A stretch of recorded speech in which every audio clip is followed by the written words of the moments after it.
Assalamualaikum warahmatullahi wabarakatuh. Pada kesempatan kali ini kita akan belajar tentang limit fungsi. Nah, sebelum kita masuk ke definisi, coba perhatikan contoh di bawah ini ya. Misalkan kita punya fungsi fx itu sama dengan x kuadrat min 4 dibagi x min 2. Ini ya, dengan domainnya himpunan x di mana x elemen bilangan real dan x tidak sama dengan 2. Kenapa di sini dinyatakan x tidak sama dengan 2? Karena kalau kita masukkan, kita substitusikan x sama dengan 2 ke dalam fungsi fx, maka akan diperoleh nilai 0/0. Ya kan? Kalau kita masukkan x sama dengan 2, berarti kan 2 kuadrat min 4 dibagi 2 min 2. Ketemunya 0/0. Tidak tentu nilainya ya. Nah, bagaimana kalau x-nya itu mendekati 2? Mendekati 2. Mendekati 2 itu bisa mendekati dari sebelah kiri, bisa juga mendekati dari sebelah kanan. Gini ya, mendekati x sama dengan 2 dari kiri atau dari kanan. Nah, kalau dari kiri, bisa dihitung, bisa dicek satu per satu gitu ya. Misalkan x-nya 1,9 disubstitusikan ke dalam fungsi fx, akan ketemu nilai fx-nya 3,9. Kalau x-nya 1,99 disubstitusikan, akan ketemu fx-nya 3,99 dan seterusnya. Bisa dicek sendiri-sendiri. Nah, untuk x-nya semakin mendekati 2 dari sebelah kiri, 1,99999 gitu ya, maka nilai fx-nya akan mendekati suatu nilai tertentu. Berapa di sini? Dia akan semakin mendekati 4. Sedangkan kalau didekati dari kanan ya, berarti 2,001, 2,01, 2,1, dan seterusnya mendekati dari sebelah kanan, maka nilainya juga akan mendekati 4. Ya, jadi semakin ke kanan, semakin ke kiri mendekati 2, maka nilainya juga akan mendekati 4. Ya kan?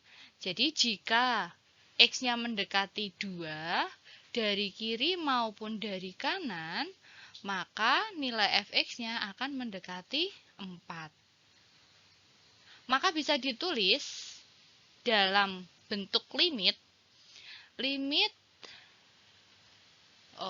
bukan n, ini x. Limit x mendekati 2 dari fx dengan x-nya itu adalah dengan fx-nya adalah x kuadrat min 4 dibagi x min 2, ini fx-nya, maka nilainya adalah 4.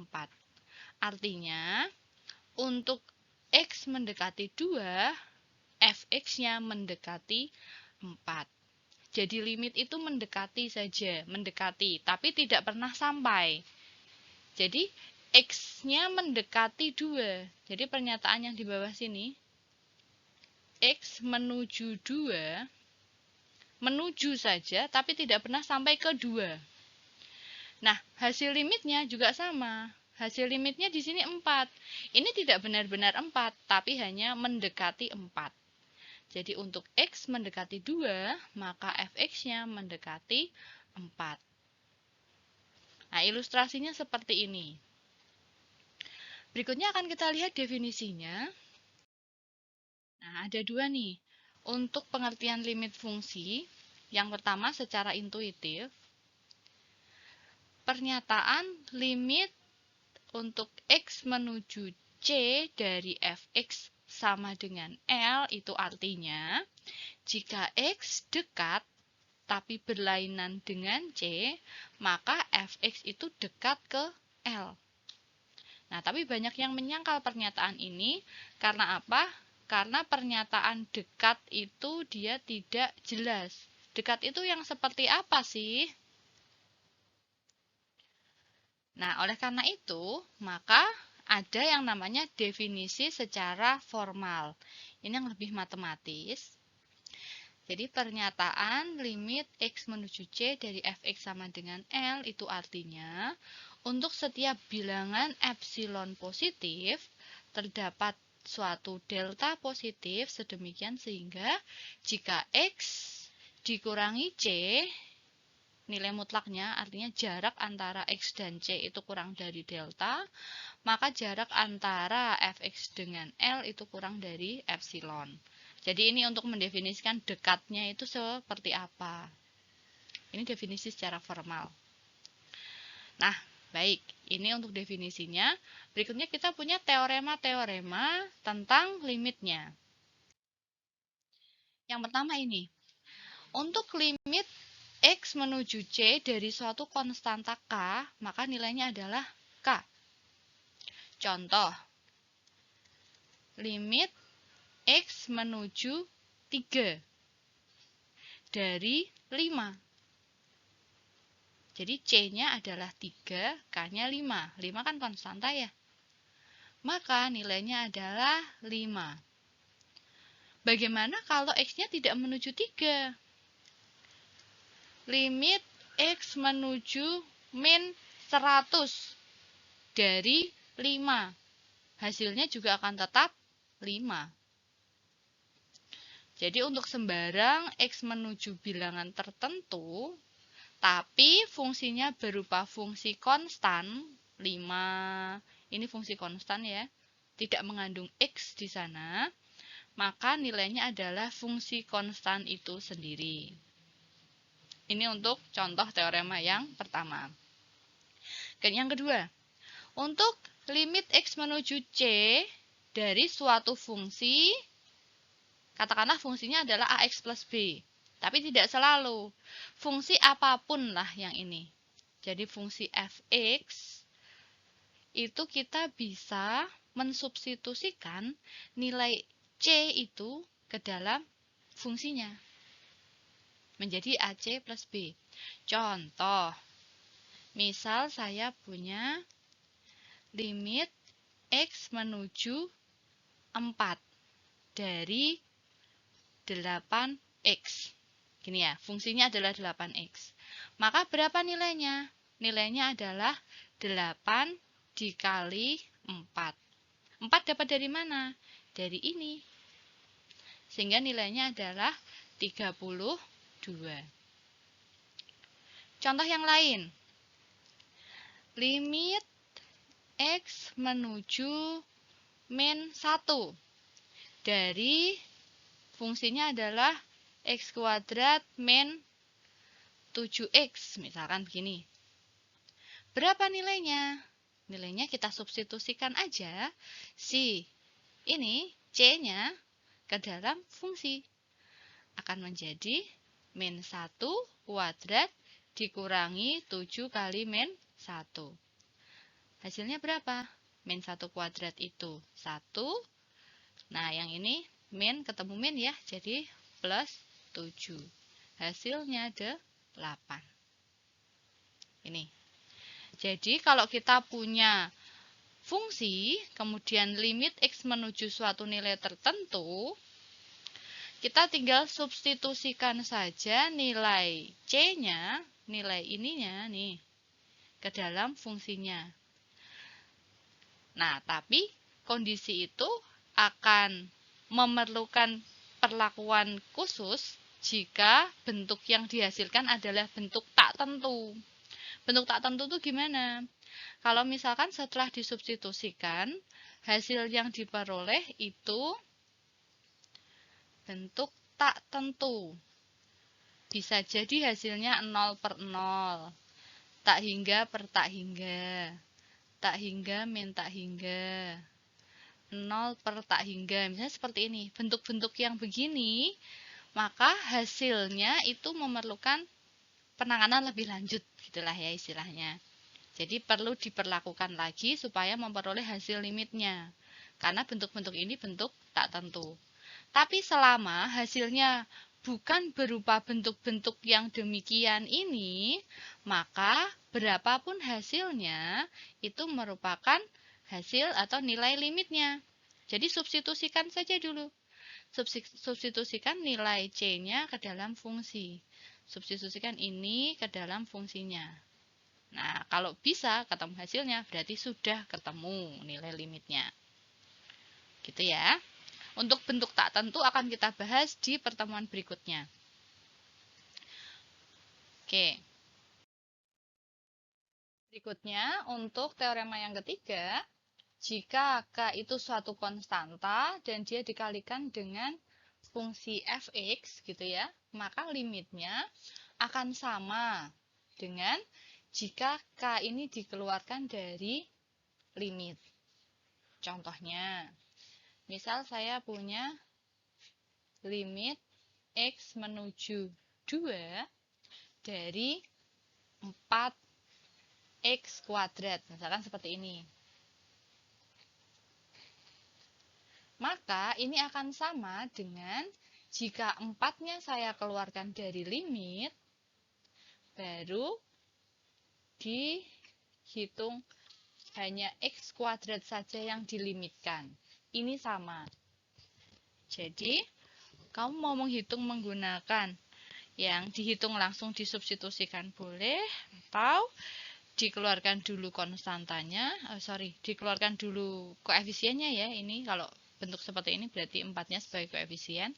4-nya ini dikeluarkan, baru dihitung hanya X kuadrat yang dilimitkan. Ini boleh, mau mana saja. Nah, untuk yang berikutnya, teorema yang berikutnya, jika ada dua buah fungsi dijumlahkan atau dikurangkan, maka kita bisa menghitung limitnya dengan memisahkan. Jadi fungsi fx dihitung dulu limitnya, fungsi gx dihitung sendiri limitnya, baru dijumlahkan. Itu juga boleh, hasilnya sama. Demikian juga kalau dia dikalikan. Yang berikutnya, di sini kalau ada pembagian, maka perlakuannya juga sama. Limit fx per gx untuk x menuju c, ini bisa kita hitung masing-masing. Limit fx-nya kita hitung dulu, kemudian limit gx-nya kita hitung dulu. Tapi ada syaratnya, yaitu untuk limit penyebutnya, alias limit si gx ini, dia tidak sama dengan 0. Demikian juga untuk yang teorema berikutnya, seper fx, dia akan sama dengan seper L, jika limit fx-nya itu L, dan L-nya juga tidak sama dengan 0. Jadi ini penyebutnya tidak boleh sama dengan 0, kalau kita menggunakan perhitungan yang seperti ini. Jadi kalau kita pisahkan perhitungan pembilang dan penyebutnya, perhitungan limit pembilang dan penyebutnya kita pisah, syarat yang harus dipenuhi adalah limit untuk penyebutnya dia tidak sama dengan 0. Gitu ya. Nah, yang terakhir, teorema yang terakhir yang akan kita bahas yaitu tentang teorema apit. Ini teorema apit. Bagaimana ini? Jika ada tiga buah fungsi, katakanlah fungsinya adalah fx, gx, dan hx pada setiap interval yang memuat c, gitu ya. Dan dia memenuhi limit untuk yang paling depan dan yang paling belakang, nih ya.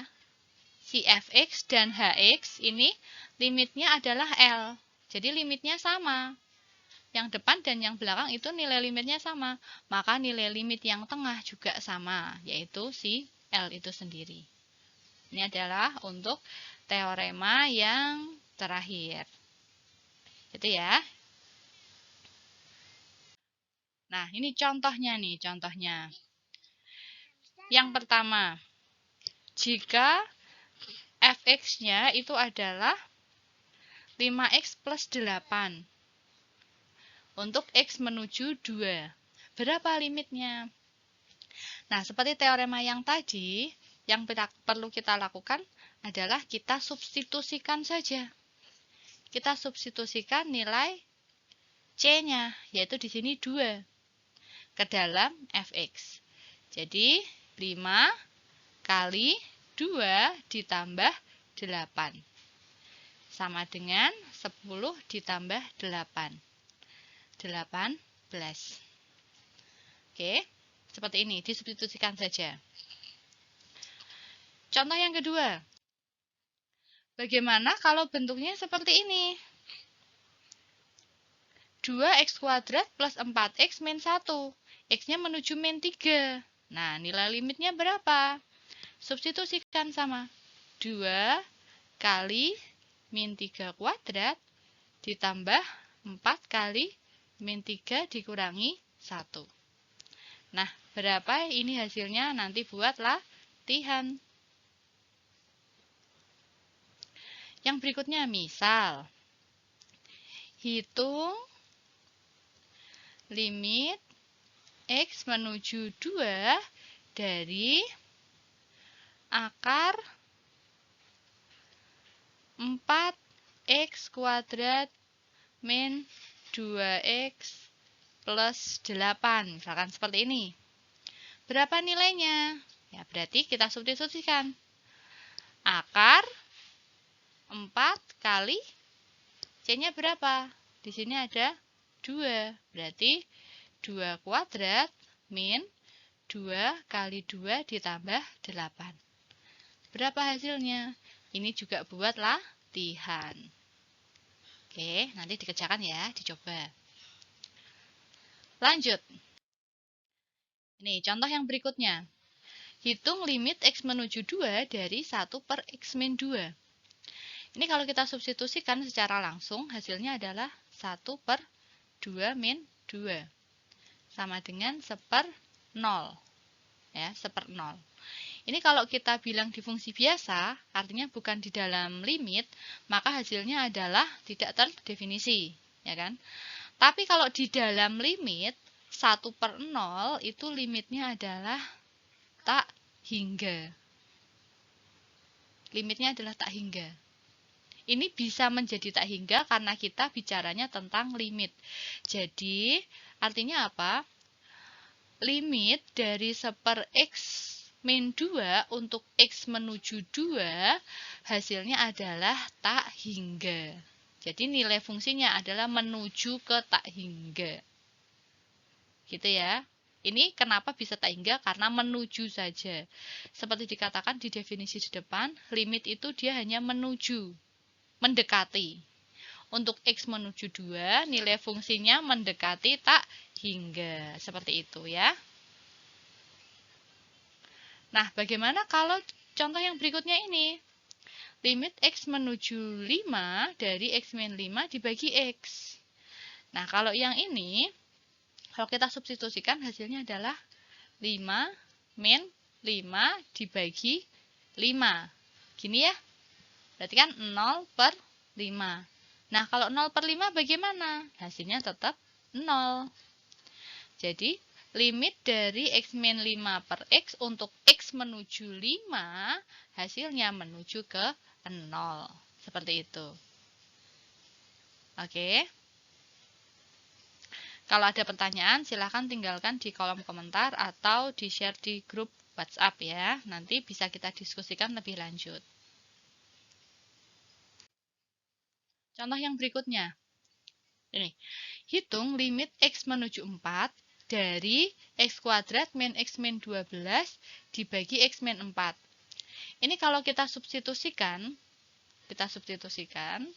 akan menjadi 4 kuadrat min 4 min 12 dibagi 4 min 4. Gini ya.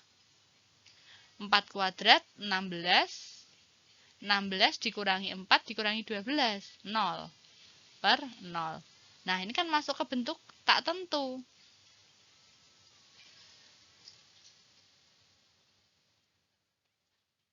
Nah, salah satu mengatasi untuk bentuk tak tentu seperti ini adalah kita faktorkan.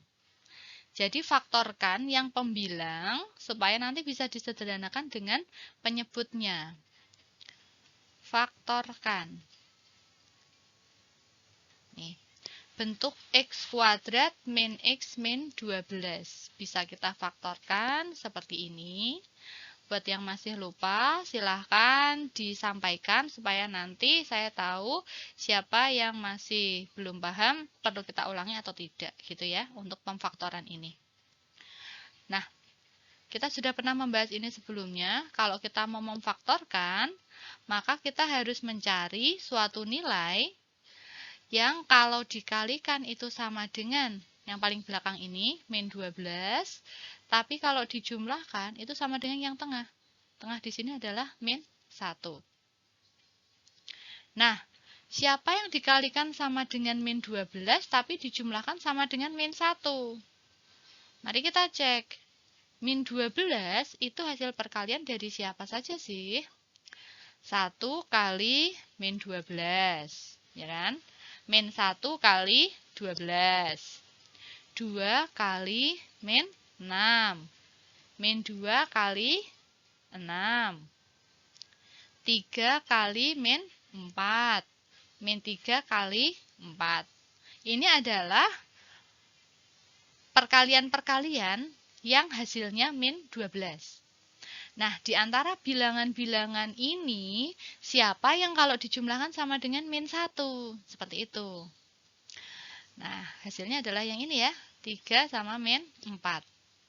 Jadi, 3 dikalikan min 4 itu hasilnya min 12, tapi kalau dijumlahkan hasilnya min 1.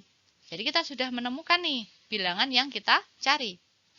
Jadi, 3 sama min 4. Begini. Nah, berikutnya kita ubah nih bentuk ini. Kita ubah menjadi limit X menuju 4 dari X plus 3, X min 4 dibagi dengan X min 4. Nah, ada X min 4 dan X min 4 di sini bisa kita sederhanakan. Berarti hasilnya adalah limit X menuju 4, limit X menuju 4 dari X plus 3. Nah, ini kalau kita substitusikan, jadinya 4 plus 3 sama dengan 7. Sudah tidak lagi menjadi bentuk tak tentu. Jadi ini sudah ketemu hasilnya. Hasilnya adalah 7. Seperti ini. Ini adalah cara untuk menentukan limit.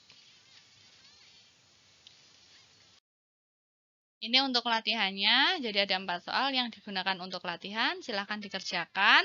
Jika ada masalah, silahkan disampaikan. Oke, demikian penjelasan dari saya. Selamat belajar. Wassalamualaikum warahmatullahi wabarakatuh.